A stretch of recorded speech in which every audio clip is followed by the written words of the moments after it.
at kasama nga itong bagyong Maring. Ayon po yan sa pinakabagong tala naman ng National Disaster Risk Reduction and Management Council.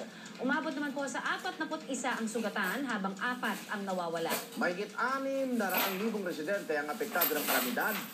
Mahigit 4,000 sa kanila ay nanatili pa rin sa mga evacuation center. Ang halaga po ng pinsala naman sa agrikultura umabot sa mahigit 1.7 million pesos. Nagdeklara na rin ng state of calamity sa ilang lugar sa Luzon. Sa Metro Manila, nasa state of calamity ang Muntinlupa, Parañaque, Pateros at Malabon. Sa Calabarzon naman, under state of calamity ang buong Laguna at Cavite, pati na rin po ang San Mateo at Taytay sa Rizal.